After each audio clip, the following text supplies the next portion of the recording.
Hello, bienvenue pour l'épisode 7 de No Baby and Just Ruth et aujourd'hui on accueille MXME. Comment ça va? Bah, ça va bien et toi? Ça va super. Eh bien, je te propose de commencer directement parce que moi je te connais un peu en dehors, mais tout ce petit monde là Ne ne me te connaissent connaissent pas pas. forcément. Et pour la première question, qui est Mix? Pardon, j'allais dire Mix Me. Qui est MixMe, MXME. Il y a plein de manières de m'appeler, c'est ok. Et c'est ultra ok. C'est ma mère qui m'appelle MixMe de base, mais c'est ok. C'est à cause de ça que vraiment Ouais, c'est et c'est resté. adorable. Franchement, C'est c'est adorable, c'est resté. un surnom Mais je adorable. vais t'appeler Maxime sous le long de l'interview, ce sera plus Ça sera simple très et un facile peu comme plus ça. pro. Oui, et bon, si on garde le MXME d'un côté, c'est Oui, chiant aussi. bon, comme tu le sens. On va s'y perdre. Du coup, qui est MXME aujourd'hui quand la musique s'arrête? Bon, MXME, c'est Maxime. Enfin, qu'est-ce que je suis? Je suis un passionné de plein de choses, de cinéma, de littérature, d'art. Je suis vendeur dans une petite boutique de fringues. Enfin, je fais pas mal de choses à côté de la musique quand même si aujourd'hui j'ai du mal à établir la frontière entre Maxime et MXME. Le nom n'aide pas non plus, étant donné que mon nom de scène, au final, c'est mon prénom. Mhm. C'est compliqué de, comment dire, sortir de cette gamme, enfin, de cette chose où t'es vraiment en permanence dedans. Et donc aujourd'hui, ouais, Maxime et MXME, c'est très lié. Donc je suis plein de choses en dehors de la musique et en même temps, je suis la personne qui fait de la musique. Donc c'est les deux ensemble, on va dire.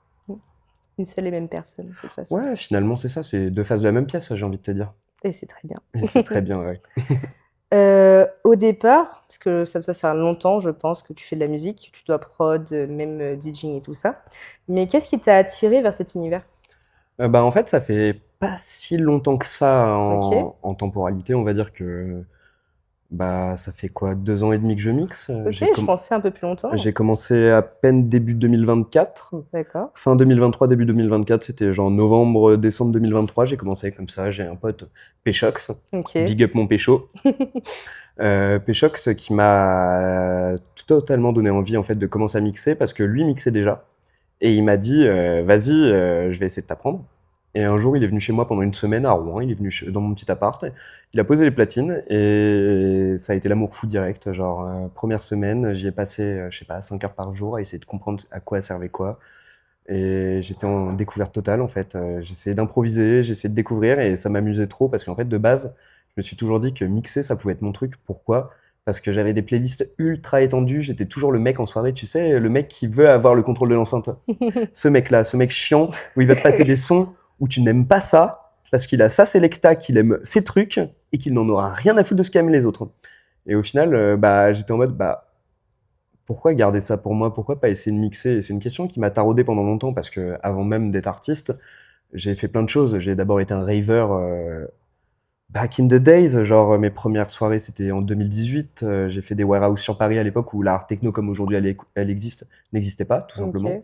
En fait, j'ai fait des soirées à l'époque où, par exemple, ce qu'on appelle l'Indus aujourd'hui, quand je faisais des soirées Indus à l'époque, ça avait rien à voir avec ce que c'est aujourd'hui. Pour le bien ou pour le mal, ça, c'est pas du tout à moi d'en juger. Perso, j'adore ce qui se passe aujourd'hui, donc perso, je dirais rien là-dessus.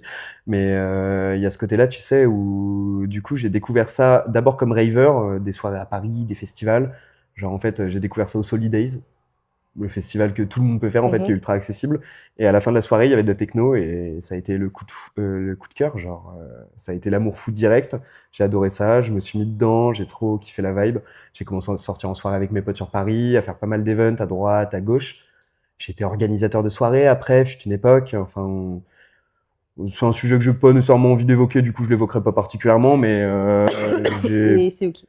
j'ai pu évoluer dans l'organisation également. Et c'est à travers ce passage-là, justement, que ça m'a donné envie de mixer, parce qu'en fait, je me suis rendu compte que la logistique, etc., enfin, ça m'en tape une sans faire bouger l'autre. Mhm. Tu me pardonneras l'expression, mais c'est pas mon truc, quoi. Et du coup, c'est pour ça, j'ai voulu commencer la musique à partir de ça, et d'abord le mix, parce qu'il y a eu le mix d'abord, puis après la production, et qui est pas venu tout de suite. J'avais déjà mixé au Nexus à Paris, que j'avais jamais touché un logiciel de production, genre... Ok. bah en fait, j'ai commencé la production, genre j'ai commencé le mix du coup début 2024 et j'ai commencé la production début 2025. Donc tu regardes, c'est encore ultra récent, ça fait 1 an et demi que je produis pour l'instant. Après, j'y passe un certain volume d'heures, on va dire. Beaucoup de travail, mais c'est ok et c'est très cool quoi. Donc C'est voilà, d'où vient MXME, d'où vient tout ça. Ça a évolué au fur et à mesure, on va dire, comme beaucoup dans le milieu, j'imagine, qui ont été d'abord des ravers avant d'être des DJ ou peu importe. Tu commences forcément d'abord par être un consommateur de ce genre qui adore ça et qui aime ça, parce que si tu veux faire ça juste pour autre chose, ça a plus de sens à partir de ce moment-là, de toute façon, je pense. Mmh. OK. Du coup, même si ça fait peu de temps que tu es vraiment dedans, à fond dedans, qu'est-ce que la musique a pu t'apprendre sur toi-même? Mine de rien, beaucoup de choses. Mine de rien, beaucoup de choses en assez peu de temps, je trouve. Parce que de base, déjà, j'étais pas à l'aise avec le fait d'être filmé. Genre ça, par exemple, ça, c'était pas possible de base. Enfin, ça, c'est entre autres. Genre, il y a beaucoup de choses. Genre, je me suis beaucoup ouvert, je trouve, grâce à la musique. Déjà, par rapport au fait d'exprimer ce que moi j'aime devant du monde. Indirectement, tu t'ouvres et ça te permet de t'ouvrir plus facilement. Enfin, genre, depuis que je fais ça, j'ai rencontré énormément de personnes qui sont en or. Autant des gens qui viennent me voir que des gens avec qui j'ai travaillé. Je me suis fait beaucoup d'amis sur la route Mmh. et ça, c'est ultra important et c'est quelque chose que je trouve exceptionnel dans ce milieu-là. Mais j'ai appris ça sur moi, j'ai appris le fait de pouvoir travailler parce que de base, je suis un énorme branleur. Genre vraiment un énorme branleur. Là, je vous le dis, mais droit dans les yeux, genre un branleur, un pur de dur. Genre, j'en avais rien à foutre, je voulais rien foutre. Genre, j'avais pas de motivation, j'avais pas d'étincelle en fait. Il y avait rien qui me faisait brûler, il y avait rien qui me donnait envie d'aller de l'avant. Et la musique, ça a tout changé. Enfin, j'ai un objectif, j'ai un truc qui me drive, j'ai un truc où je sais que le matin, je me lève et que, vas-y, j'ai un taf à côté, mais je sais que ce qui me motive, c'est pas mon taf à côté. Enfin, quand je me lève, je me dis juste, vas-y, c'est une journée de plus dans cette voie, dans cette carrière. Et même si on peut parler de carrière entre guillemets pour l'instant, parce qu'on est au début, évidemment, mais c'est ça le truc, c'est que ça m'a appris que je pouvais travailler, avoir l'envie de travailler et même de coller un nombre d'heures, mais qui est incalculable. Enfin, le nombre d'heures sacrifiées. Enfin, ça, je fais des nuits blanches en permanence vu que j'ai un travail à côté. Mmh. Peu importe. Genre, je suis fatigué, mais peu importe. Enfin, il y a un coût, ok, mais derrière, ça va m'apporter tellement et ça m'apporte déjà tellement que je le calcule même pas. Et c'est pour ça, ça m'a appris des choses qui sont trop précieuses. Enfin, je n'avais pas cette déterre avant que maintenant je peux avoir et je suis trop content de ça. Et ça, c'est le positif puisque ça t'a permis de grandir et de ressortir le meilleur de toi-même. Absolument. Donc non, franchement, c'est bien, Grandir, d'avoir, ressortir le meilleur de moi-même et même, comme je disais, m'ouvrir aux autres, ce qui a été le plus important, je pense. Et qui fait qu'aujourd'hui, je suis la même personne que quand j'ai commencé la musique et au final, il y a beaucoup de choses qui sont différentes en même temps. Dans le fond, je suis toujours la même personne, il y a très peu de choses qui ont changé, mais dans la forme et dans qui je suis, et dans mon rapport au monde, c'est totalement différent. C'est ça la chose la plus précieuse, franchement, c'est trop cool. parce tu as sorti plusieurs morceaux déjà. Mmh. Ouais. Alors, qu'est-ce que tes morceaux racontent de toi que les mots ne peuvent pas raconter? C'est une très bonne question sur laquelle je ne m'étais pas penché avant parce que bon, on est honnête facecam, j'ai pas tout regardé, j'avais pas vu toutes les questions. Celle-là, j'ai pas eu le temps de la regarder et je trouve ça trop cool justement. Mes morceaux, en fait, ça permet d'exprimer mes émotions au plus profond de moi-même, en fait. Sortir des choses que j'arrive pas à sortir nécessairement, même que ce soit par le dialogue, que ce soit par l'expression, peu importe. Je trouve que je peux sortir des choses par mes morceaux et exprimer des choses qui sont importantes. Le meilleur exemple que j'ai, c'est Cry, que je viens de release avec Vico. On l'a release la semaine dernière et c'est un morceau qui parle à tout le monde dans le sens où c'est un morceau qui a des lyrics forts, qui a une vibe emo rock vraiment ultra prononcée et qui surtout parle de rupture amoureuse, qui parle d'émotions tristes, qui parle de sortir de tout ça et de dépasser. Et je trouve ça ultra important parce qu'en fait, autant je parle de mes émotions à moi et de choses que j'ai pu vivre dans le passé, autant que je parle à des gens et à ce qu'ils vivent actuellement en fait. Et ça, je trouve ça trop cool parce que ça permet d'exprimer des trucs, ça permet de ressentir des trucs. Et c'est pas vain, enfin c'est pas de la musique pour faire de la musique, c'est pas du boom boom pour faire du boom boom comme certains détracteurs peuvent le dire parce que je comprends l'art techno, l'art indus, c'est pas fait pour tout le monde. T'as beaucoup de gens qui disent que c'est pas de la musique parce que parce que et je suis totalement pas d'accord et c'est la preuve en fait. La musique, c'est les émotions, c'est ce que tu arrives à dégager et aujourd'hui, c'est ce que j'essaye de faire dans mes musiques et c'est ce que je veux faire ressentir aux gens. C'est de l'émotion, c'est leur faire comprendre ce que moi je veux leur faire exprimer. Parfois, dans ma musique, c'est par rapport à des goûts personnels. Genre, là, il y a pas très longtemps, j'ai release une track qui s'appelle Night City. C'est en référence à un jeu vidéo que j'ai bien kiffé. Genre, ça peut autant être genre des rêves personnels que ça peut être des émotions, que ça peut être des moments que je vis. En fait, c'est énormément de choses et c'est ça que je veux exprimer avec ma musique. Est-ce qu'il y a une différence, du coup, entre le MXME qui est sur scène, le MXME qui prod, peut-être au fin fond de sa chambre, et la personne qui est actuellement, assise, en face de moi? Bah déjà, j'ai un t-shirt, donc c'est un bon début comparé à MXM sur scène. Ça, voilà, déjà c'est un très très bon début, mais bah, MXME sur scène, c'est la personne la plus libre, on va dire, des trois. C'est celle qui vit l'instant présent, c'est la plus vraie entre guillemets, et en même temps, c'est celle qui est la plus rare parce que ça arrive pas tout le temps, et tant mieux, j'ai envie de dire, parce que c'est fatigant physiquement. Je vais pas vous mentir, j'ai des courbatures après chaque gig. Vraiment, j'ai vraiment des Nous énormes aussi, t'en fais courbatures, pas. On n'est pas derrière avec toi, mais on est juste devant. et c'est parfait. On a mal. Oui, on souffre. Séance de sport pour tout le monde, venez me voir. Pourquoi aller à la salle finalement? Venez Je aller fais sur les scène. deux et franchement, les geeks, c'est le pire. Mais ouais, non, je trouve ça trop cool et il y a ce côté, bah, du coup, MXME sur scène qui est ultra présent, ultra là, en communion avec son public. C'est un truc que j'ai essayé d'apprendre à travers le temps parce que de base, j'ai revu mes premières vidéos il y a pas très longtemps et d'ailleurs, c'est Unsavory, Big Up mon frère, qui me disait ça. Il me disait, putain, l'évolution en un an, elle est drastique. Tu regardes les vidéos de moi il y a un an et tu regardes les vidéos maintenant, ça n'a rien à voir. Et honnêtement, c'est pas parce que je l'ai travaillé ou quoi, je vais être honnête avec vous, c'est pas parce que je l'ai travaillé ou quoi, c'est uniquement parce que je me suis libéré, on va dire. J'étais très anxieux pendant mes premières dates. Très anxieux, très stressé, très... Mais après, c'est tout à fait normal aussi. Ouais, mais c'est un peu le MX... Ça, c'est un peu le MXME en dehors des platines. C'est le MXME anxieux qui aime bien pas avoir le contrôle, mais tout du moins savoir où il va parce que ce qui est pas prévu, ça me fait toujours flipper. Genre ça, c'est le MXME en dehors, on va dire. Ouais. Et c'est pour ça que le MXME derrière les platines, je sais où je vais et je suis trop heureux. Et le MXME en production, bah, comme tu disais, c'est le MXME dans sa chambre, dans son petit canapé, tranquille, en train de faire ses petites prods, en call avec ses potes, qui leur dit ouais, le lead, vous en pensez quoi? Ouais, le kick, il t'a passé fort ou pas? Et à chaque fois, ils sont en mode ouais, franchement, banger, bro. Alors que bon, ouais, non, parfois ils me disent que c'est de la merde aussi. Merci les gars. Ça arrive des fois. J'ai des potes honnêtes, c'est cool ça. Mais ouais, c'est trois facettes d'une même pièce, c'est trois parties de moi et au final, c'est un peu la même personne, tout en ayant de sales différences parce que j'avoue que je suis pas aussi fou dans la vie de tous les jours, on va dire. J'adore le contact avec les gens que j'ai déjà sur scène, donc ça se retrouve un peu indirectement. J'adore communiquer avec les gens, j'adore échanger avec les gens. Enfin, je trouve que c'est une des meilleures parties du job dans tous les cas, c'est de rencontrer du monde. Et je trouve ça trop bien, mais ouais, il y a quand même des petites différences qui existent. C'est vraiment la même personne, divisée, on va dire. Là, je vais te remettre un peu les souvenirs en tête. Pour toi, quel est le moment le plus sincère que tu aies vécu derrière les platines? Avec qui? Pourquoi? Bah, en vrai, il y en aurait quelques-uns quand même finalement, parce que je pensais à un moment en particulier qui est arrivé il y a pas très longtemps, mais honnêtement, il y en a plus que ça. Parce qu'au final, si je reconsidère déjà les premières dates, etc., c'était des moments trop précieux. Enfin, je me rappelle, j'ai fait une soirée, c'était Masquette Techno, c'était ma troisième date, c'était une warehouse au fond de Paris où on était cagoulés. Oh, Terrifiant. c'est... Terrifiant. En fait, il y avait pas je vous explique le contexte, c'est plus facile parce que comme ça, je vous dis cagoulé, j'ai jamais été cagoulé, les gens ils disent mais qu'est-ce qu'il fout cagoulé ce con? Non non non, en plus j'avais une cagoule avec un petit nœud rose trop mignon. Non, Ouais, quand même. manquerait On plus que est les oreilles de lapin. cutie or what? Mais c'était la Masquette Techno, c'était en juillet 2024. Donc ça faisait même pas si longtemps que ça que je mixais, ça faisait quoi, 7 mois. Donc je me suis retrouvé dans un truc, je sais même pas comment je me suis retrouvé là-dedans, le culot, j'ai envie de vous dire, j'ai envoyé un DM et réglé à faire.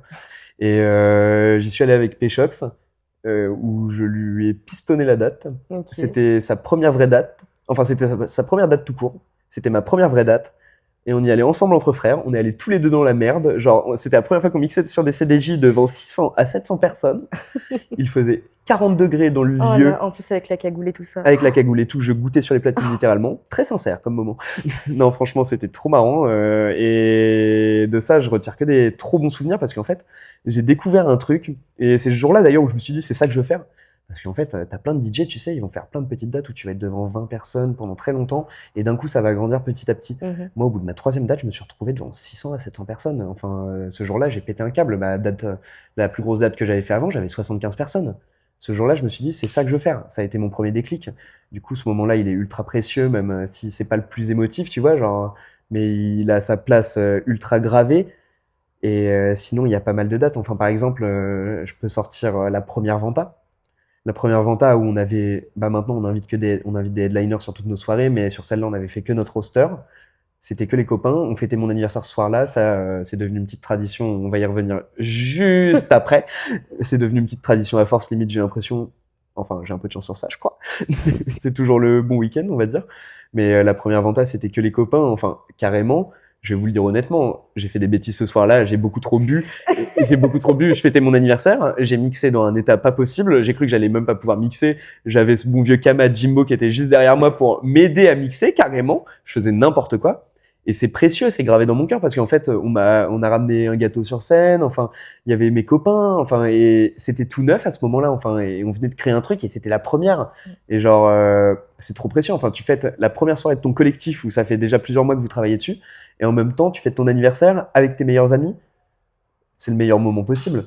Et justement, on va y revenir parce que c'est un bon exemple. Mais là, il y a une semaine et demie, du coup, on a fêté les 1 an de Vanta. On a fêté mon anniversaire qui est tombé pile le même jour parce que le hasard fait bien les choses, j'ai envie de vous dire. Et c'était trop bien. J'ai fait mon back-to-back avec Vico, qui est un chœur avec qui j'ai collaboré justement sur Cry, dont je parlais auparavant. Et c'était le vrai moment où on a pu exprimer ce qu'on voulait exprimer ensemble. C'était trop cool. Il y a eu les 1 an de Vanta qui sont trop précieux parce que 1 an, en finale, ça passe vite. Mais il s'est passé tellement de choses en 1 an. Enfin, j'ai l'impression qu'il y a une vie qui s'est écoulée en 1 an et on a fait tellement de choses. Et au final, ça nous a tous rapprochés encore plus qu'on l'était déjà de base. C'est une famille. Maintenant, Vanta, on n'est pas beaucoup dedans, mais on est tous liés comme des frères, en fait, littéralement. Et on a fêté ça entre frères. Il y a eu les gâteaux sur scène qui étaient que des private jokes exprès, genre vraiment tout petit sur le tacos, gros big up. Merci Zoé pour les gâteaux. T'es un amour. C'est important de shout out ceux qu'il faut shout out quand même. Et franchement, non, c'était trop précieux. Enfin, c'est des moments, tu sais, tu les vis et c'est un des meilleurs moments que j'ai vécu de ma vie, si ce n'est dans le top 3 facile. Parce qu'en fait, là, j'y repense, ça me met plein d'émotions déjà, alors que sur le moment, j'arrivais même plus à parler, j'arrivais même plus à bouger, j'avais les mains posées sur le bouton d'effet. D'ailleurs, vous pouvez aller le voir dans mon dernier récap sur la dernière vidéo, il y a le moment où vous me voyez avec le doigt bloqué sur le bouton de reverb. Pendant 3 minutes, on a compté, c'est 3 minutes. 3 Oh là. minutes, les mains comme ça. T'as Choqué, bugué. choqué par le T'es moment, choqué par surpris, l'émotion, ouais, c'est ça. Et tout ce qu'on fait, enfin, et même, je sais que les moments importants derrière les platines, là, il y en a trop qui arrivent. Enfin, dans une semaine, on est au Noct et c'est la première en dehors de Rouen enfin, c'est la deuxième en dehors de Rouen, mais c'est la première qui a un vrai impact. On fait pas les choses à moitié là. Il y a le Codes dans 1 mois. Enfin, il y a tellement de choses qui vont se passer et je pense que ça va être des moments qui vont être trop importants. En plus, les 2 dates, je les fais avec Ansevori, mon frère, et c'est trop important. Enfin, pour moi, c'est trop précieux et c'est pour ça, ouais, c'est des moments comme ça que je veux tout le temps. Et c'est pour ça que je fais ça finalement. C'est pas pour la fame, c'est pas pour, je sais même pas pourquoi, c'est pas pour l'argent, ça c'est sûr que non. Je serais pas vendeur sinon. Je ressors la phrase d'un grand artiste que je connais, DJ ça paye pas. Ça paye pas. Regardez, même moi je fais des bonnes dates, ça paye pas. Ah là là. Mais justement, je rebondis sur ça parce que, ok, on rigole sur le fait que DJ ça paye pas, mais est-ce qu'à un moment donné, tu as eu un vrai doute, justement, que ce soit par l'argent, enfin pour l'argent, excuse-moi, que ce soit par rapport au nombre de vues ou enfin à l'importance que toi, par exemple, enfin tu mets vraiment toute ton âme dans toutes tes tracks que tu sors, mais en fait, t'as pas l'impression que ça, il n'y a pas une bonne répercussion, enfin il n'y a pas du monde derrière. Est-ce qu'il y a eu un moment qui t'a vraiment fait douter?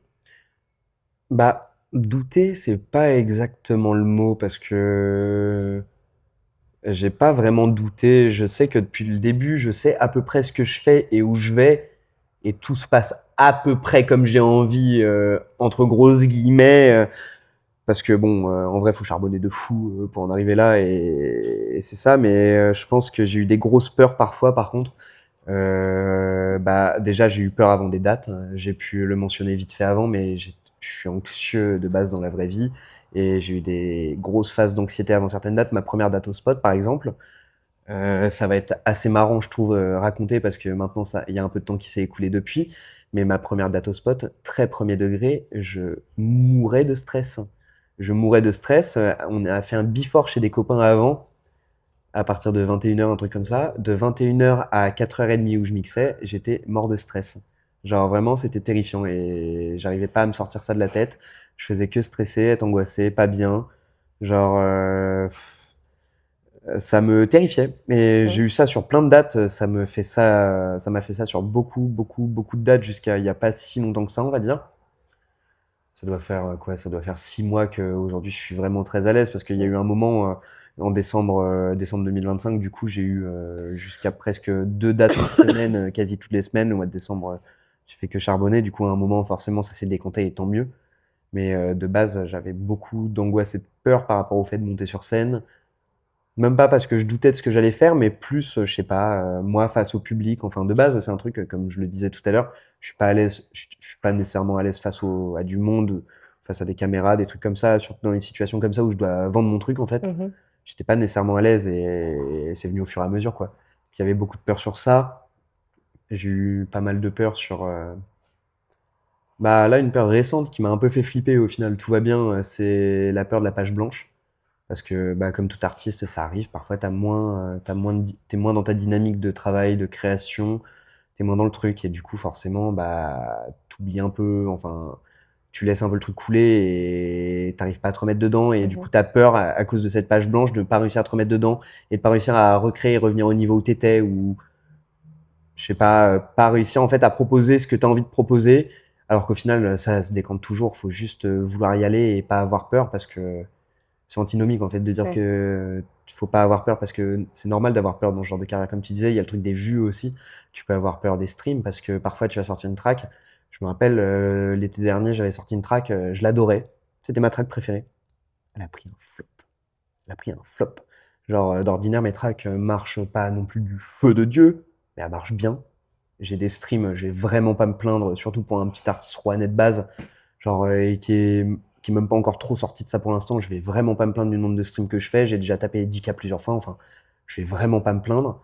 Mais j'avais pris un four sur une track et ça m'avait fait ultra peur. Tout ça pour qu'au final, la track qui sorte juste après celle-là, ça soit une de mes top 3 réussites. Mhm. Donc tu vois, ça veut rien dire. Genre, c'est juste que parfois t'as pas le public qui va te recevoir, ou parfois c'est pas le bon moment, ou juste parfois t'auras pas de chance avec l'algorithme. Peut-être que ta track est pas si ouf que ça. Ça arrive. Faut se remettre en question. De toute façon, dans ce milieu, c'est important. C'est comme ça que tu évolues, surtout en production où si tu t'arrêtes à ce que tu sais faire, tu seras forcément dépassé par quelqu'un. Les mecs, ils ont tellement de niveau aujourd'hui, qu'est-ce que tu veux faire? Enfin, t'as des mecs qui ont placé la barre très haute. Enfin, aujourd'hui, tu regardes des SLVL, des Hush, des Clofama. C'est un niveau stratosphérique. Et c'est pour ça, il faut toujours vouloir mettre la barre plus haute parce que ces mecs-là, ils font pareil. C'est ça. Si tu mets Après, pas toi la barre c'est plus haute, jamais personne ne le fera. c'est du travail, du travail, du travail, toujours donner toujours plus. Et en soi, enfin, les personnes que tu as citées, eux aussi travaillent tout autant que toi, tu Ah vois. ouais, et des échos que j'ai eu d'eux, c'est des gros geeks, comme je le suis. Enfin, on est tous des gros geeks dans le milieu et il faut, bah vraiment, en premier degré. Troisième personne qui me le dit. Vraiment, non mais Horrible. très premier degré, faut bouffer des cartes graphiques. Je pense que KLXM que tu as eu juste avant t'a dit la même chose. Normal, mon frère, on joue au même jeu en même temps tout le temps, genre vraiment très premier degré sans faire exprès. On est des énormes geeks, hein, et c'est pour ça que même entre producteurs, on s'entend tous trop bien, hein, et c'est trop bien. Mais ouais, il y a des grosses peurs qui peuvent exister, et des doutes, ouais. Moi, je doute moins, j'ai peur, mais j'ai pas trop de doutes parce que je sais où je vais, et je sais que peu importe, ça sera reçu. Je sais pas quand, je sais pas si ça sera reçu maintenant. Par exemple, j'ai des tracks, elles sont ultra bien, j'hésite à les sortir parfois, tu vois. Genre, j'ai sorti Night City avec KLXM, justement, que tu as eu en interview juste avant. On a sorti une track, pour l'instant, elle marche pas si bien que ça. Pourtant, en termes de niveau et de qualité de track, c'est ma deuxième meilleure track, si ce n'est ma première, en termes de qualité de production. Et je le sais, et objectivement, je le sais, et même en l'ayant fait écouter à des producteurs, etc., et des retours que j'ai eus, c'est le cas. Juste, bah, parfois, comme je disais, l'algorithme ne te pousse pas ou c'est C'est ça. compliqué. Et ça arrive, mais il suffit d'un claquement de doigts. De toute façon, j'ai envie de te dire, il y a eu des exemples qui sont terrifiants. Tu prends Euphoric Night de Only Numbers, Ok. qui est devenu un hymne de la hard Oui. techno. Cette track a floppé pendant 6 mois. Elle n'avait pas de stream. Mais pas de stream. 6 mois plus tard, d'un coup, elle a commencé à pop.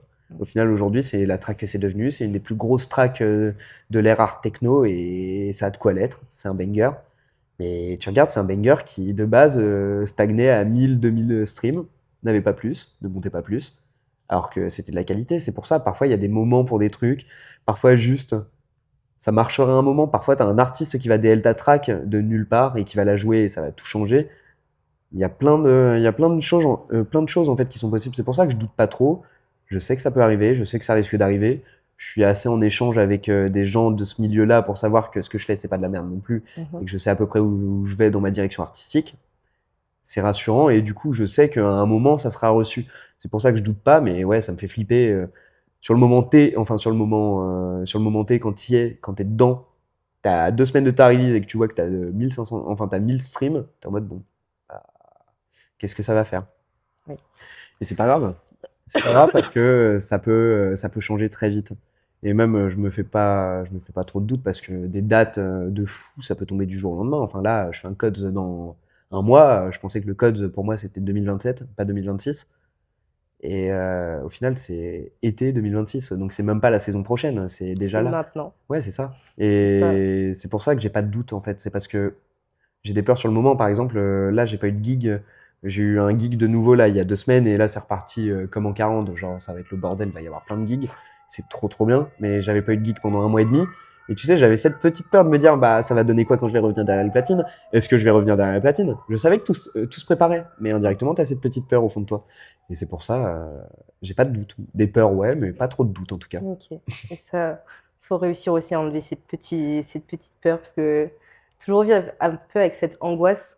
Enfin, je suis aussi quelqu'un de très anxieuse et très stressée par la vie, par tout et pour rien, que tu as cette sensation de boule au ventre Ouais. permanente. Et non, en vrai, c'est chill, c'est calme. Genre, ça va se faire tranquillement et ça va y aller doucement, quoi. Ouais, c'est ça, ça va Ouais. dérouler, mais au final, vu que t'as peur, tu sais pas si ça va dérouler, alors que au fond de toi, ton inconscient, il te dit, ça va le faire, mec. Ouais. Mais non, ça va pas le faire parce que t'as la boule au ventre et que du coup, tu te dis, je sais pas. Alors que, bah, à chaque fois, sur toutes les choses récentes dans ma vie où j'ai eu peur, au final, tout s'est toujours très très bien passé et il y a pas de souci là-dessus. Genre, c'est juste que, ouais, c'est ça, c'est des petites insécurités qu'il faut réussir à gommer au fur et à mesure. Comme j'expliquais de toute façon au début, j'étais pas nécessairement à l'aise de base sur scène ou des trucs comme ça. J'avais été dans les platines et je m'exprimais pas trop. Aujourd'hui, ça a changé, donc je sais que ça va changer aussi et ça évolue. De toute façon, j'ai envie de te dire, c'est la vie et c'est grandir. La musique m'a permis de grandir et c'est cool parce que au fur et à mesure, je deviens une meilleure personne qui gomme en plus ces petits trucs-là. Et d'un côté, je progresse en même temps. Donc c'est pour ça que j'ai plus trop de doutes aujourd'hui. Enfin, je sais où je vais et encore, je peux avoir des doutes parce que mes doutes, c'est plus sur l'aspect financier, on va pas se mentir, et de me dire, vas-y, est-ce qu'il y a un moment où je pourrais vraiment lâcher mon taf, me concentrer sur la musique et ne plus avoir à me soucier justement bah, de faire 35 heures par semaine Mm. et de faire 35 heures par semaine qui en fait sont 35 heures que je pourrais dédier à produire, à préparer mieux mes sets, à être plus préparé, plus reposé pour tout ça. Enfin, plein de choses que j'aimerais, mais qui pour l'instant sont pas possibles, c'est pas grave. Et c'est plus ces questions-là où je peux avoir des petits doutes, des petites insécurités pour l'instant.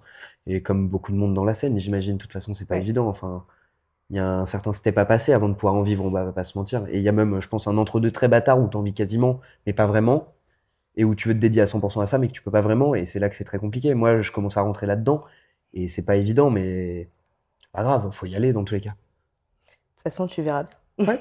Bon, pour l'instant, j'ai vu et ça se passe bien, donc Oui, ça va il n'y a continuer, pas j'imagine. de... Ouais, c'est il y a- ça. Il n'y a pas de doute, C'est ça. finalement. Côté artiste, selon toi, c'est quoi la solitude d'un artiste? Bah, je trouve que c'est une très bonne question parce que c'est un sujet qui est de plus en plus évoqué, je trouve. Bah, il y a déjà d'une part la question de la santé mentale des artistes que je trouve essentielle à aborder parce qu'en fait, il y a énormément de gens qui mettent ça sous le tapis ou de gens qui ne s'en rendent pas compte tout simplement parce qu'en Mhm. fait, un DJ, moi, quand tu me vois torse nu en train de sauter dans tous les sens, tu te dis pas, ouais, il est ultra anxieux dans la vie de tous les jours et il a ses insécurités et tout le tout Mm. team. Jamais de la vie. Mais non, enfin, t'as plein de trucs. Genre, le nombre d'artistes qui connaissent des dépressions, qui connaissent des états anxieux plus ou moins graves, etc. À cause de leur carrière, bah, c'est un vrai sujet, je trouve. Et comme tu disais, il y a cette question, bah, moi, mes peurs, finalement, je les mets un peu dans cette catégorie. Et même si moi, ça m'affecte pas trop et qu'au final, pour moi, la musique, au contraire, ça a été un exhibitoire et que. Un exutoire? Un exhibitoire? Un exutoire. Exutoire. On Ouais. n'exhibitionne pas ici, enfin, sauf sur scène. C'est M- c'est- c'est le MC sur scène qui reparle. Ma fourche à languer, ma langue à fourcher. Sorry, bro. C'était fait exprès, la team. C'était Non, très chouette. c'est un exutoire, la musique, en fait. Moi, de base, j'étais solitaire, j'étais dans une dépression plus ou moins grave à travers les années. Bah, de toute façon, c'est une maladie qui fait toujours comme ça, comme ça, comme ça, comme ça, comme ça, comme ça. Genre, t'as des hauts, t'as des bas. Et depuis que je fais de la musique, je sais pas pourquoi, ça l'a gommé totalement. Enfin, est-ce que c'est une phase? Est-ce que au final, ça l'a totalement gommé? Bah, je peux vous dire que pendant 2 ans, là, j'ai pas eu de phase dépressive ou quoi que ce soit. Ça n'existe plus. Enfin, genre, moi, ça m'a sauvé là-dessus. Et je sais qu'il y a énormément d'artistes pour lesquels c'est un exutoire aussi et dans lesquels ça les aide à sortir de tout ça. Et je trouve ça super important parce que bah, les sujets de santé mentale déjà chez les hommes, ça a tendance à être sous-estimé parce que bon, l'archétype du bonhomme, pas psychologue, on souffle à un moment, on est en 2026 les gars, enfin allez voir un psy, je sais pas. Enfin moi je vais pas voir de psy, mais je vais travailler sur moi-même. Donc au final, faut juste faire les trucs quoi. Et c'est des sujets ultra importants. Et Il faut trouver ce petit truc qui va te permettre d'avancer, justement. ouais, c'est ça, et c'est une part de la solitude des artistes. Après, il y a d'autres parts dans la solitude des artistes. T'as le truc aussi, tu sais, ce moment de communion avec ton public, c'est une fois par date, sauf qu'après, t'es tout seul. Mm. Et du coup, tu sais, tu reçois énormément d'amour, énormément de force, de soutien. Enfin, c'est ultra fort comme moment. C'est ultra fort, c'est ultra intense, c'est ultra vrai. Et après, tu retournes chez toi. Tu reprends ta Et petite t'as le vie. truc qui... Enfin ouais, c'est ça, tu reprends ta petite vie, c'est comme si t'avais vécu une giga phase euphorique de dingo. En fait, t'as vécu le meilleur moment de ta vie et d'un coup, le plat. Plus rien. Et c'est ultra particulier parce qu'en fait, bah, c'est un peu les montagnes russes des émotions et quand tu retournes chez toi après avoir vécu ça, t'as envie de vivre ça tout le temps. Et aussi, il y a le truc, c'est que, comme je le disais, les producteurs, généralement, c'est des geeks. Un geek, c'est pas quelqu'un qui sort beaucoup de chez lui de base, sans vouloir être dans les clichés, désolé les gars. S'il y a un geek qui l'a mal pris, je suis désolé bro, y a pas de souci. Mais c'est pas nécessairement sortir beaucoup de chez soi, c'est être un peu renfermé, enfin. C'est à ce côté-là, et beaucoup de producteurs, du coup, ils sont un peu renfermés sur eux-mêmes parce qu'ils aiment trop passer du temps sur leur ordi, et c'est pour ça que c'est pas évident. Mais tu vois, ça recolle bien aux questions d'avant, je trouve, parce que moi, perso, c'est des trucs que j'ai vécu plus au début, mais qui au final m'ont permis d'exprimer des trucs, de les ressortir. Et même à travers la production, au final, au début, j'étais tout seul dans mon coin. Et même quand j'ai commencé la musique, j'étais vraiment vachement tout seul dans mon coin avant que Vanta soit créé, même si on se connaissait tous un peu, on était chacun dans notre coin. Et moi, je voulais pas faire carrière à Rouen au début parce que j'étais en mode, bah vas-y, il y a les gars, il y a Zeke, il y a Nsevori, ils sont dans leur coin, ils font leur truc. Vas-y, moi, je veux pas empiéter sur ça. Et moi, je veux essayer de faire mes trucs de mon côté. Du coup, c'est pour ça que j'ai essayé de trouver des dates à Paris et que j'ai eu de la chance de faire des super dates trop cool dès le début de carrière. Que ça se soit calmé après, en fait, c'est parce que bah, je me suis rendu compte d'un truc déjà, c'est que la scène parisienne, c'était pas pour moi parce que c'est que des faux culs. Désolé. Il a dit. Désolé, Mais pourquoi? je préfère dire les termes. On Mais va pas se... pourquoi, justement? Bah pourquoi? Parce qu'on va pas se mentir, s'aventurer en after juste pour faire ami-ami avec des gens et que c'est le seul moyen de se faire booker dans des soirées, je trouve pas ça ok. Et que c'est actuellement la dynamique sur Paris depuis quelques années et que je trouve pas ça bien. Parce que au final, vous voulez mettre des artistes en avant, ok, bah mettez des artistes en avant et pas vos potes peut-être. Au moins c'est C'est dit dit comme ça. et c'est français. Bah c'est une opinion, c'est ma take sur la scène, hein. De toute façon, il y en a qui seront pas d'accord, hein. Après, sur cette vision, j'accepte parce qu'en soi, c'est compliqué quand tu connais pas du monde de pouvoir rentrer dedans. Mais c'est quoi? Ouais. C'est hyper compliqué où ils te disent, bah, on va voir plus tard, faites vos preuves avant. Ouais, c'est ça. Mais c'est ultra compliqué. On va pas se mentir. Certaines personnes ont cette dynamique actuellement que moi j'ai plus trop. Mais tu regardes la dynamique, par exemple. Je vais prendre l'exemple de Moz, qui est qui est un très bon exemple, parce que vous êtes plus au début et que tout se passe bien pour l'instant et que ça commence à monter, etc. C'est bah le spot là qui va se faire bientôt. C'est parce que bah au final vous avez rencontré des gens qui connaissent bien le spot, entre autres moi, mais entre autres plein d'autres personnes, dont Nsevori, dont les personnes du spot, donc plein de personnes. Et c'est grâce à ces contacts au fur et à mesure que ça a pu se faire et que ça permet de grandir, etc. Et nous, c'est tout pareil. Tu regardes, là, on va faire notre Noct. C'est parce qu'on était en contact avec le directeur artistique du Noct, qui était un artiste qui avait déjà mixé plusieurs fois, avec qui j'avais partagé des line-up, et du coup, avec qui on est rentré en contact plus facilement. C'est des contacts, hein, enfin, on va pas se mentir.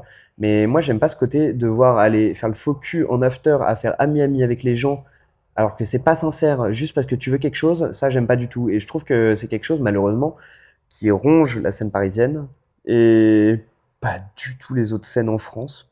C'est très marrant parce que c'est une dynamique qui s'observe qu'à Paris, je trouve. Parce que honnêtement, je suis en contact avec des artistes de toute la France. Même c'est des amis, on va pas se mentir. J'y reviendrai plus tard dans les questions parce qu'il y a une question où je pouvais mettre en avant ces personnes-là, je les mettrai en avant après justement. Mais ça, je suis pas fan, tu vois. Je suis pas très fan de cette dynamique. C'était quoi la question déjà de base, mis à part ça? C'est vrai qu'on s'est un peu éparpillé, mais c'est ok. La question, c'était c'est quoi la solitude d'un artiste pour toi? La solitude d'un artiste, on y revient. Du coup, pour clôturer la question d'ailleurs, parce que je pense que j'ai fait le tour, tu as vraiment ce côté être seul dans son coin et vivre des moments très intenses. Et au final, être tout seul chez toi la semaine. Et comme je disais, c'est le cas d'énormément d'artistes et j'envoie énormément de force à ces gens-là parce que j'allais vous dire, faut s'ouvrir, mais c'est pas nécessairement évident pour tout le monde, du coup c'est ok. Et je pense juste qu'il faut faire à votre rythme et comme vous le sentez. Et moi, j'ai eu la chance aujourd'hui d'avoir des amis en or et comme je disais, avec qui au fur et à mesure, on a resserré encore plus les liens pour en faire une famille littéralement. Et aujourd'hui, moi, cette solitude, je la ressens plus parce qu'en fait, de base, je la ressentais cette solitude quand je faisais mes dates dans mon coin, mais depuis que j'ai Vanta, depuis que j'ai les copains, depuis que j'ai Infade, depuis que j'ai Unsavory, depuis que j'ai Zeke, depuis que j'ai VDRS, depuis que j'ai Kama, je vous cite tous, je m'en bats les couilles. On mettra tout le monde dans la description. Oui, c'est important. Je veux des photos de tout le monde. Si vous voulez, j'envoie les photos à Lilia. Si vous voulez, les gars, il n'y a pas de souci. Ah non, ayez un peu peur des photos. Mais moi, je ressens plus cette solitude parce que j'ai la chance d'être ultra bien entouré et d'avoir des gens qui, en plus d'ultra bien m'entourer et d'être mes amis, me conseillent et m'aident à être encore mieux entouré et à mieux faire surtout. Et à me pousser vers le haut et à me dire quand je fais de la merde que je fais de la merde et quand je fais bien que je fais bien. Parce que quand t'es tout seul, tu le vois pas ça et c'est ultra compliqué. Et c'est pour ça la solitude d'un artiste est ultra présente et je pense que pour énormément d'artistes, elle est ultra présente. Hein. Ouais. Moi aujourd'hui, j'ai la chance de dire que non, mais je vais pas faire de mon cas une globalité, c'est pas possible. Je suis désolé, je me mets hors cadre. On voit pas, mais c'est ok. J'avais une petite soif. Petite soif, la team.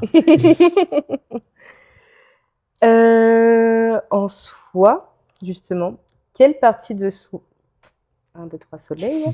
Quelle partie de toi essaies-tu encore de protéger aujourd'hui? Avec tout ça, justement.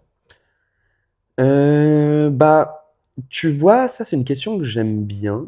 Parce que aujourd'hui, ce que j'essaye de protéger, c'est ce qui a été créé avec justement ses amis. Et aujourd'hui, je mets à cœur de protéger déjà tout ce que j'ai bâti moi de mon côté, mais également tout ce qu'on a bâti entre amis avec Vanta. Et aujourd'hui, c'est un peu notre bébé et du coup, c'est un truc que je veux protéger de fou. Et du coup, c'est pour ça, aujourd'hui, si tu regardes, on n'intègre personne dans Vanta. Enfin, si tu regardes, on reste le même noyau dur. Et c'est très bien. Des fois, j'ai eu ce petit débat avec un artiste rouennais aussi, où nous, on a pris en comparaison Mose, KMixLab, Vanta aussi. Vous êtes 4. Mose sont 4. KMix sont 3. Pas besoin d'être énormément. Tu vois, il y a des fois, vous êtes sur une date et en fait, si vous êtes beaucoup, qui mixe? Avec qui? Quand? Comment? Trop d'organisation et en fait, je me permets juste de finir. Je suis désolé. Je me permets juste de finir. My bad. C'est que vu que vous n'êtes pas beaucoup, vous vous connaissez par cœur, vous vous connaissez en dehors, vous avez pu vous lier d'amitié, de fraternité. Enfin, c'est ça en fait. Pour moi, c'est ça le cœur même. C'est pour ça que j'arrête pas de saucer Mose. Pour ça justement, parce qu'ils sont beaux être 4, ils ont chacun leur petit truc, mais ils s'entendent si bien et ça se ressent sur scène, tu vois. Et c'est pareil chez vous. Et justement, c'est ce qu'il faut garder. Il n'y a pas besoin d'être 10, 15. Je ne sais même pas comment ils arrivent à s'organiser, en fait, derrière. C'est compliqué. C'est très, très compliqué. En plus, il y a quelqu'un qui est mixé. Toi aussi. Trop compliqué. Déjà, c'est la merde pour les line-up. Mais c'est pour ça que j'aime bien le mot collectif. Parce qu'au final, c'est une action collective. C'est une action entreprise par des individus pour mener une action collective. Désolé, j'ai l'impression de faire un cours de fac, là. Sorry la team. Mais vraiment, très premier degré, c'est vraiment des individus qui veulent mener une action collective. C'est ça un collectif. Et au final, c'est des choses faites par plusieurs personnes ensemble.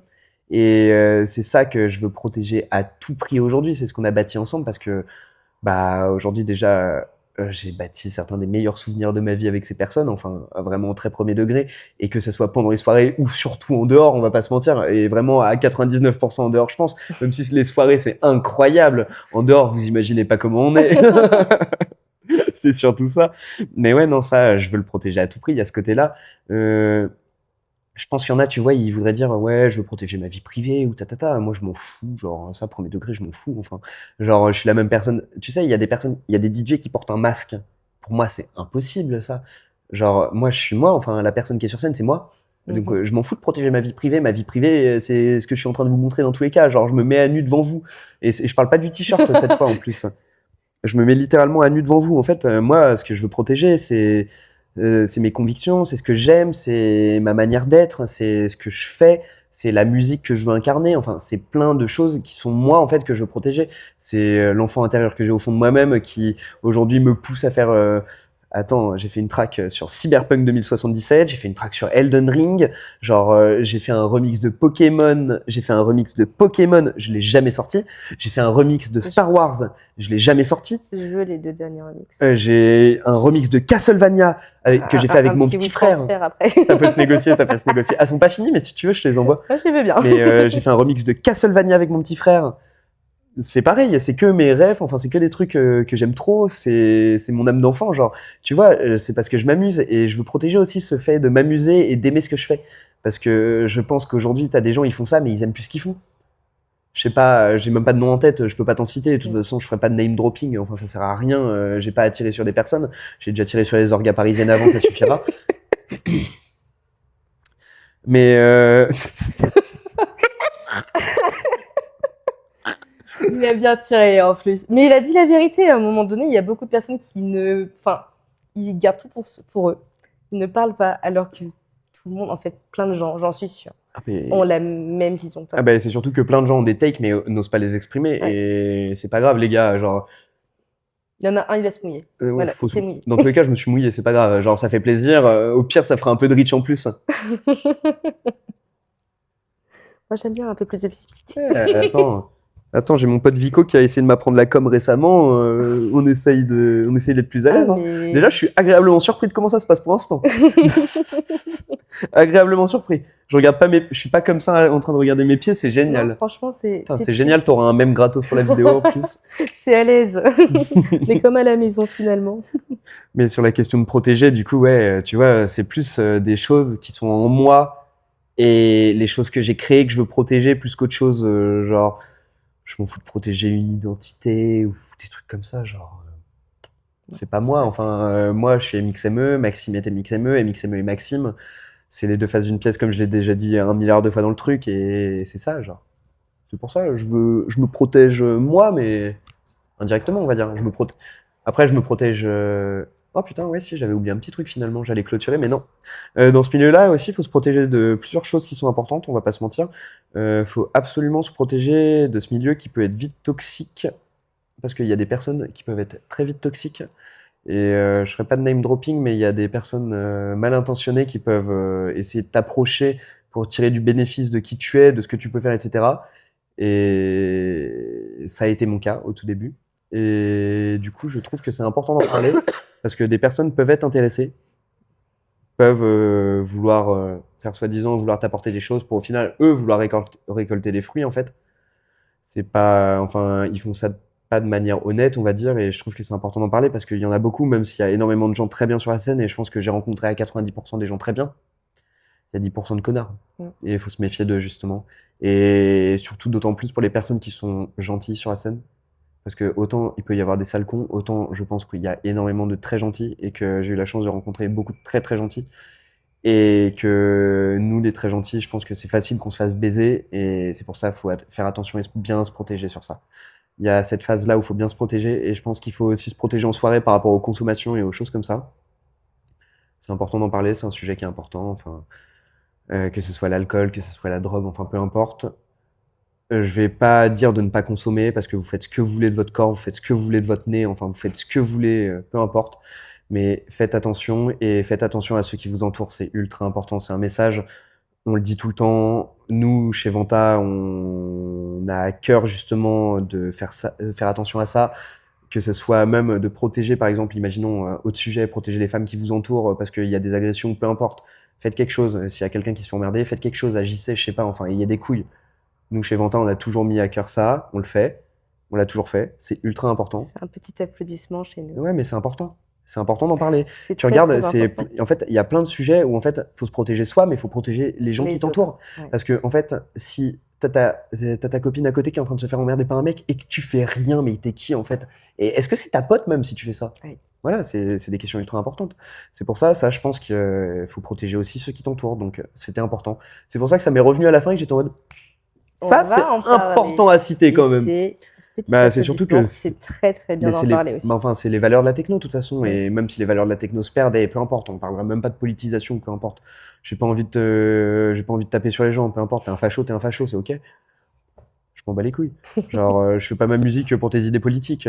Tu m'écoutes même si t'as des idées, c'est ok, hein, enfin, mais juste viens pas m'en parler.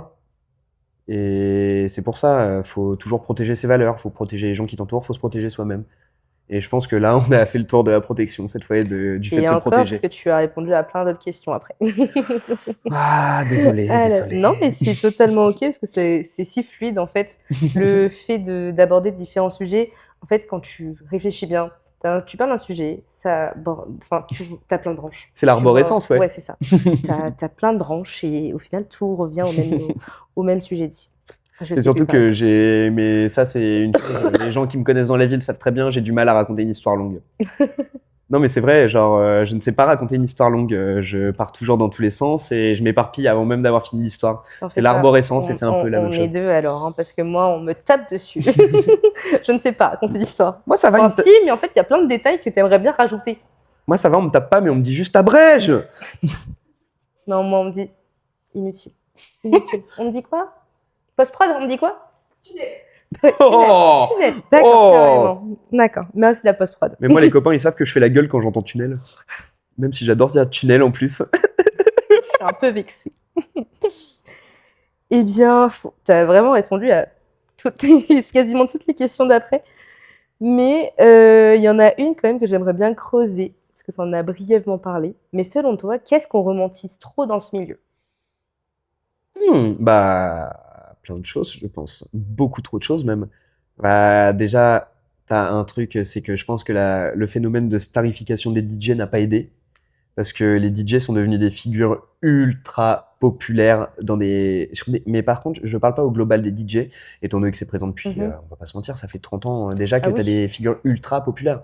Enfin, même si je te prends les Daft Punk qui sont au milieu des 90 déjà au sommet, si je te prends David Guetta qui dans le début des années 2000 est une figure emblématique, qui est plus connue que n'importe quel autre artiste français, et il est top 5 streams mondiaux, genre, ça a aucun sens. Genre, c'est des figures emblématiques, mais dans notre scène, c'était beaucoup plus underground. J'ai connu ce basculement justement, vu que j'ai commencé à sortir en 2018. Et à l'époque, tu voyais des DJ, tu savais même pas qui c'était, tu t'en foutais. Et peut-être que le mec, il avait déjà 30 000 abonnés, tu savais même pas qui c'était, tu t'en foutais. Alors qu'aujourd'hui, les gens viennent voir des artistes parce qu'ils ont plein d'abonnés, parce qu'ils rêvent de cette vie-là. Enfin, ça vend du rêve, on va pas se mentir. Les jets privés, les dates au soleil, Ouais. genre le fait qu'ils font ce qu'ils aiment, qu'ils font un métier passion quand même, dans la France de Macron, dans la France de Manu Max, un putain de métier passion, ça n'existe pas ça. Ça n'existe pas, enfin, c'est une chance, enfin, on va pas se mentir. Même moi, au stade où j'en suis, j'estime que j'ai de la chance déjà. J'estime que j'ai énormément de chance. Et alors, à ce stade-là, imagine. Et ça, déjà, je trouve que c'est trop romantisé. Je trouve que les gens pensent que c'est trop les paillettes, mais les gens oublient trop les heures de studio, les heures de doute, les heures à se dire est-ce que ça c'est bien, les heures à planifier des trucs où tu penses même pas qu'un DJ doit s'occuper de ça de base. Qu'est-ce que j'ai découvert de conneries quand j'ai commencé à faire ça, quand je me suis rendu compte qu'en fait un DJ c'est pas un DJ. Un DJ c'est un DJ, c'est un producteur, c'est un influenceur et c'est encore plein d'autres choses. Ah oui. Et un influenceur, je suis désolé, même si t'en as plein qui vont dire DJ TikTok, etc. Vous êtes plus à la page les gars, désolé. De toute façon, tout se passe sur les réseaux maintenant. Tout se passe sur les réseaux. Il faut une bonne com derrière pour pouvoir Ouais. sortir. Enfin, j'ai vu tout ce que vous avez fait avec Vico, tout ce que lui a mis en place, tout ce que. Parlons un peu de ton jeu d'acteur aussi, de la vidéo. Les gars, vous allez pas comprendre parce que là, je suis plutôt à l'aise, etc. Alors que sur la vidéo, non, en fait, je vais recontextualiser parce que c'est important. Au moins, il y aura du contexte. Personne n'en a jamais mis du putain de contexte là-dessus. J'ai pris une cuite la veille. Mais une gigantesque cuite. Genre vraiment, c'est pas une cuite, une petite, c'est une gigantesque. Genre vraiment, je me suis mis une torgnole. Et en fait, de base, avec Vico, on devait le faire 2 jours avant. Donc au final, on a dû le reprogrammer. Et c'est tombé sur ce moment-là. Et littéralement, en fait, juste après le moment où on a fini, quand on parlait du montage, je m'endormais quand il parlait du montage. Genre, en fait, on était en train de faire le truc et moi, j'étais comme ça dans le canapé.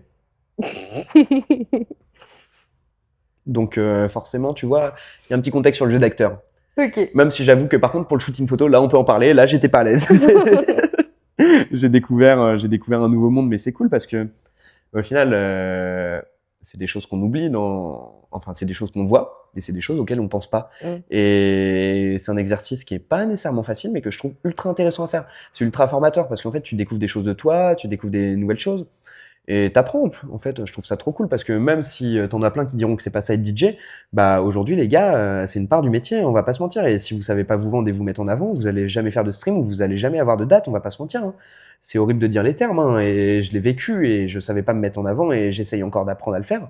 Mais faut savoir se mettre en avant si tu veux faire quelque chose dans ce milieu-là. Et ça, c'est plus pour vous les DJ que pour le public que je le dis parce que c'est pas facile, ça s'apprend.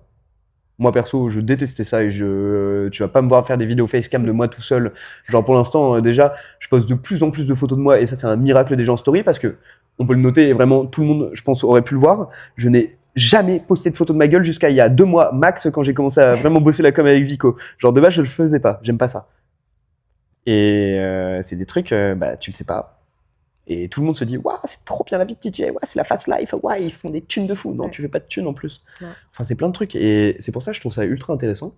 Parce que tu peux aller, tu peux voir plein de choses dans le métier de DJ via les réseaux, en fait, qui n'ont rien à voir avec la réalité. Et en fait, la réalité, tu t'en rends compte à partir du moment où tu échanges vraiment avec des artistes. Et à partir du moment où tu te rends compte qu'en fait, on est tous dans la même merde, quoi. Sauf les quelques-uns qui se débrouillent ultra bien, on est tous dans la même merde, quoi. C'est vrai, c'est un fait. Même, on va parler juste du métier artistique. C'est très compliqué pour tout le monde, tu vois. Donc, que ce soit la photo, les vidéos, les artistes sur scène. Excusez-moi. C'est très compliqué. Il faut savoir se démarquer. Il faut savoir se vendre tout simplement et ça passe sur les réseaux. Faut savoir se vendre et je vais dire un truc horrible, mais il faut être meilleur que les autres.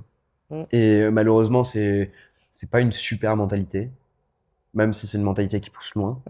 Mais faut vouloir se dépasser et toujours se dire dans sa tête, bah je veux faire mieux que ce que j'ai entendu. Et comme ça, t'avances toujours plus, même si ça fait grosse tête de dire ça, chef. Non, mais c'est vrai. Parce que je me considère pas du tout meilleur que les autres, mais j'ai envie de faire mieux que les autres. Je sais pas si tu vois ce que je veux dire. Genre, il y a ce côté où je me placerai jamais sur un piédestal, je sais ce que je vaux et je sais que ça se passe bien, mais je me placerai jamais sur un piédestal considérant ce que je peux voir en face de moi. Et par contre, je me dévaloriserai jamais parce que je sais que je fais un bon travail. Et justement, j'ai envie de me dépasser, d'être meilleur que les autres pour pouvoir arriver à ce stade où justement, en fait, si t'es meilleur que les autres, forcément, tu vendras. Et ça te fait progresser toujours. Ouais. Après, faut être dur avec soi-même, quoi. Genre, c'est un truc où t'es dur avec toi-même, mais ça passe. Et que ce soit dans tous les métiers artistiques, enfin, le syndrome de l'imposteur, je pense que t'as pu l'avoir, je pense que je l'ai eu, je pense que InFade avec les vidéos il l'a eu, genre en fait c'est compliqué, hein. Désolé InFade, je fais que te citer mon frère. C'est pas comme si t'étais à côté dans la pièce.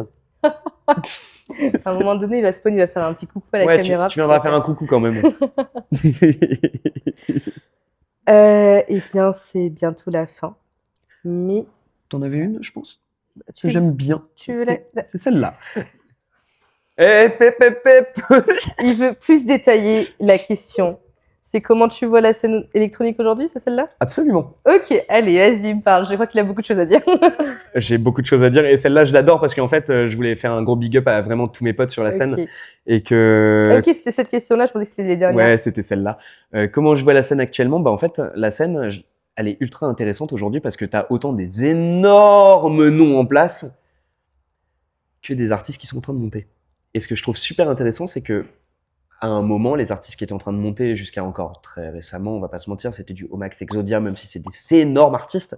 C'est des artistes qui étaient à mon stade il y a 2 ans, 2 ans et demi. Et aujourd'hui, ce que je trouve intéressant, c'est qu'il y a une scène qui est en train de monter, qui est en train d'apparaître et qui est foisonnante et qui est exceptionnelle, où tu as un vivier en fait de monstres, littéralement de production, de mix, enfin peu importe, et qui sont trop forts. un peu partout en France d'ailleurs. Et c'est là que je vais faire plein de big up pour toute la France. On va faire le tour de la France. À Paris, je vais citer Vico avec qui j'ai fait Cry et Manx avec qui j'ai fait Industrial do Brasil et qui est vraiment une super track. J'adore. Et c'est des super copains à moi. Et vraiment, c'est des super amis et je veux les mettre en avant parce que ils sont ultra forts et ils ont déjà la chance de faire des belles dates et de plutôt bien tourner. Et je leur souhaite que encore plus et d'en vivre comme on le veut tous dans tous les cas.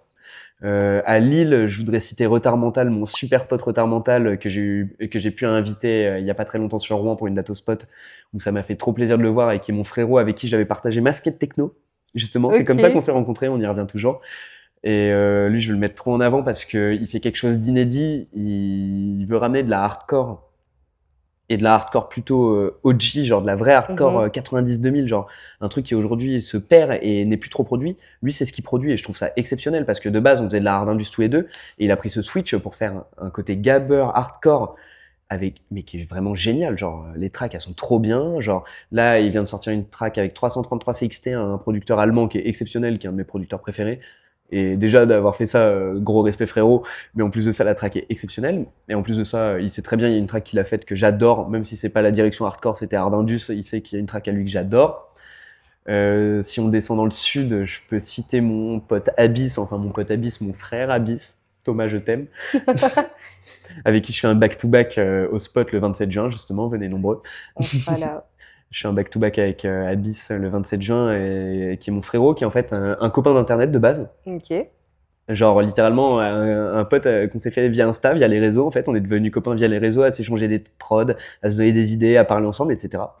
On s'est rencontrés l'été dernier au Noct. Le coup de foudre. Le coup de foudre. Et je veux trop le mettre en avant parce qu'en plus, très récemment, il vient de signer une track chez Falsive, le label de Kara. Il a été repéré par Kara et Kara le met beaucoup en avant et il ne mérite que ça, il mérite de percer comme personne parce que franchement, il va le faire et je n'ai aucun doute là-dessus. Et ça fait partie de ces artistes que je veux trop mettre en avant sur la scène, que j'aime trop, qui sont trop forts, qui sont en plus de ça mes meilleurs amis. C'est vraiment que des cœurs, genre vraiment je les aime tous trop, genre vraiment j'ai de la chance d'avoir rencontré des personnes comme ça à travers cette carrière parce que je m'attendais pas du tout à ça de base. Et c'est pour ça que je voulais les mettre en avant et parler de cette scène émergente, même pas de la scène actuelle et de la scène électronique globale, de dire que la scène est énorme, qu'il se passe des trucs. Et encore, il y a des trucs, on peut les critiquer, genre le fait que les events deviennent de plus en plus chers, que du coup ça nuit aux plus petits events, que du coup les cachets des artistes augmentent et que si tu veux faire un gros artiste, bah évidemment c'est compliqué de le booker. Ça c'est une réalité qu'on voit tous les week-ends avec le spot et qui est une réalité importante à aborder. Et je pense que vous en parlerez plus avec Anne Sévori durant son interview, mais c'est c'est une réalité compliquée parce qu'aujourd'hui, tu as envie de booker des artistes, tu as envie de faire des choses, mais tu peux pas le faire parce que question de budget, parce qu'à un moment, tu es limité en fait. Enfin, nous, on est à Rouen. Mm. On va pas se mentir, on n'a pas les moyens d'un club à Paris. Enfin, le spot, c'est pas le Noct. Le spot, c'est le meilleur club de Normandie, mais c'est pas le Miamao, ça a pas les mêmes moyens, c'est pas des, C'est tu peux ça. pas investir, c'est pas, enfin, tu peux pas investir autant de sommes d'argent, c'est pas possible, littéralement. Et ça, c'est un truc que je reprocherais à la scène actuelle, mais c'est par rapport au phénomène de starification que j'ai évoqué auparavant. C'est que, bah, les cachets montent, les orgas, du coup, alignent les billets. Sauf qu'à un moment, bah, tu pourras plus parce que ça va faire que monter, monter, mais à quel moment? À quel point? Enfin, à quel moment, débile. Après, il y a que le festival qui le book et c'est de la merde, mais C'est bah oui, c'est énorme. débile. Enfin, faire de la musique à base de mèmes, c'est pas de la musique. Mm. C'est énorme. C'est pour ça.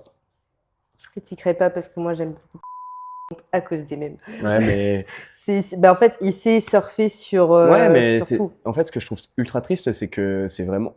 Allez, on va sortir les termes. Vas-y, c'est de la musique pour génération Testicrousti. Genre, c'est marrant, mais genre à un moment, de la musique à base de mèmes, c'est plus de la musique. Genre, vas-y, des vrais producteurs qui passent des milliers d'heures en studio à essayer de créer un lead de fou, ou de créer leur propre scratch, ou d'avoir le kick le plus parfait, etc. Pour qu'au final, t'as un Golemon qui vienne faire une track sur un mème et qui fasse des millions de streams. Ça a aucun sens. Ça a aucun sens, pourquoi? Enfin, pourquoi? Enfin, Il sait où attirer son public. C'est pas de jugement de valeur sur les goûts et les couleurs, Non, mais c'est ça. voilà Après, quoi. C'est il surfe sur la vague, littéralement, tu vois. Ouais, il sort sur la Comme vague. toute Il s- personne peut Bah, avoir pour faire une bonne com derrière, ou par exemple prendre un son, je prends l'exemple de Vald, le meilleur son de Vald, faire un big remix dessus, soit c'est juste enfin c'est surprise. c'est surfé sur la vague. Vas-y, mais après, c'est compliqué parce que le truc de Vald, c'est une question des Mm. remix et que je taperai jamais sur un remix parce que je trouve que le concept de faire un remix, c'est trop cool. Après, il y a faire un remix parce que t'aimes la musique et faire un remix parce que ça va buzz. C'est ça le truc, en fait, Ouais. c'est les intentions, c'est toujours les intentions dans ça. Et je trouve que c'est dommage parce que t'en as, ils ont pas l'intention de faire ça pour la musique ou pas de faire ça parce qu'ils aiment ça, mais de faire ça juste parce que ça peut potentiellement percer. Mhm. Et je trouve ça ultra dommage parce que en fait, tu perds le cœur même de pourquoi t'es un artiste. Enfin, est-ce que t'es même un artiste à partir du moment où tu fais ça juste pour percer? C'est une autre question à laquelle je répondrai pas, c'est pas à moi d'y répondre. Ah là là. Putain, je te fais des belles transitions. En plus, ça c'est lissé. Et pas DJ pour rien, le copain. Hein. Ah là, les transitions elles sont bien faites. Ah bah Avec ça, un on petit me, peu de reverb on derrière. me l'a toujours dit. Eh bien, cette fois, ça va vraiment finir sur les dernières petites questions. Allez, Qu'est-ce que tu aimerais qu'on retienne de toi au-delà du son? mon énergie, ça je trouve ça important. Mhm. Et ce que je veux dégager pour, en fait, ce que je veux apporter comme image de moi aux gens. Je suis quelqu'un qui est pas compliqué, enfin je suis simple, genre j'ai vraiment pas de kiff de fou, genre enfin je pense que même si je perçais et que je venais à me faire trop de thunes, ça serait pas pour moi les Ferrari, tu vois, genre jamais de la vie, c'est pas pour moi, j'ai même pas le permis pour te dire On donc. t'offrira une Ferrari à ton anniversaire. Ouais, bon, franchement, un gâteau, Préparer la petite Ferrari. un gâteau, c'est très bien. Ah. Merci Zoé. On appellera Zoé. Non, franchement, qu'est-ce que je voudrais qu'on retienne de moi? Bah, mis à part la musique, ouais, mon énergie, ce que j'ai voulu apporter sur la scène, parce que en fait, mis à part la musique, j'essaye de pousser les artistes locaux aussi, et je trouve ça important, parce que il y a pas que moi et il y a pas que nous dans tous les cas, et je veux que chacun puisse avoir sa chance. Enfin, moi, je suis le premier à vouloir pousser les gens que je connais, avec qui j'ai pu pouvoir travailler, et les mettre en avant, et je trouve que c'est important parce que c'est une grande partie de moi en fait de vouloir mettre en avant mes potes, parce qu'en fait, ils méritent tout autant que moi ici, ils travaillent. Et c'est pour ça, je trouve ça important. Enfin, genre, KLXM que tu as eu juste avant, j'essaye de le mettre en avant parce qu'il mérite de fou. Mon pote Péchox, c'est pareil, j'essaye de le mettre en avant. Enfin, je veux pouvoir pousser des gens et avoir un impact sur cette scène qui ne sera pas que MXME en fait. Parce que dans tous les cas, MXME, au bout d'un moment, tu l'oublieras. Mais je veux qu'il y en ait d'autres qui puissent marquer les gens aussi. C'est important de fou, je trouve. Enfin, et de toute façon, même si les gens oublient MXME, qui se rappellent de Maxime, moi, ça m'ira dans tous les cas. Et on se rappellera de toi. Parce que ça, c'est. Enfin, ta vision des choses, ton positionnement montre encore. Enfin, moi qui te connais en dehors aussi, enfin, ça me conforte justement dans la personne que tu es, sur ta vision et tout. Et je suis contente de te connaître, vraiment. Je suis contente de te connaître et de pouvoir échanger avec toi là aujourd'hui parce que tu dis des choses que certaines personnes seraient super réticentes de le dire, alors que c'est censé être normal, tu vois. Ouais, bah après j'ai la chance d'évoluer dans le milieu depuis, ça fait 2 ans, donc j'ai vu un peu tout au fur et à mesure et enfin c'est cool de prendre des filtres, mais au moment où on en est actuellement sur la scène, on va pas se mentir, ça sert plus à rien de prendre des filtres. Enfin, genre aujourd'hui il faut dire les choses, juste en fait faut se positionner, dire les choses et être soi-même, c'est ça le plus important et toujours rester en accord avec ses valeurs. Et ça sert à rien de vouloir se travestir, ça sert à rien de vouloir en fait être quelqu'un d'autre ou de vouloir montrer quelque chose d'autre. C'est pour ça que je parlais des DJ masqués tout à l'heure en disant que ça pourrait jamais être moi. C'est parce qu'en fait, qu'est-ce que je renverrais? Je renverrais plus Maxime. Mm. Sauf que moi, ce que je veux renvoyer, c'est qui je suis. Et c'est pour ça que ça a aucun intérêt de vouloir se cacher ou d'être réticent à dire des choses, parce qu'au final, même les gens apprécient que tu dises les choses, c'est important. Enfin, moi, je sais que perso, les gens, ils aiment bien que je dise les choses parce que c'est important dans tous les cas. Oui. Et que de toute façon, faut savoir les dire à un moment et exprimer son avis pour pouvoir lancer le débat dans tous les cas. Parce qu'en fait, si personne ne le dit, est-ce que le débat collectif sera lancé un jour? Parce qu'en fait, si personne s'exprime et prend une position, personne ne lancera le débat dans tous les cas. Après, je me place pas du tout en pionnier ou en fondateur de quelconque débat. Pas du tout. Pas du tout. Il y en a qui font très bien ça sans moi. Brad No Limit, big up. Eh bien, merci. Je pense qu'on peut appeler Infade, faire un petit coucou, parce que depuis tout à l'heure, il se fait citer s'il veut bien venir à un moment donné. Infade, viens faire un bisou à Boubou.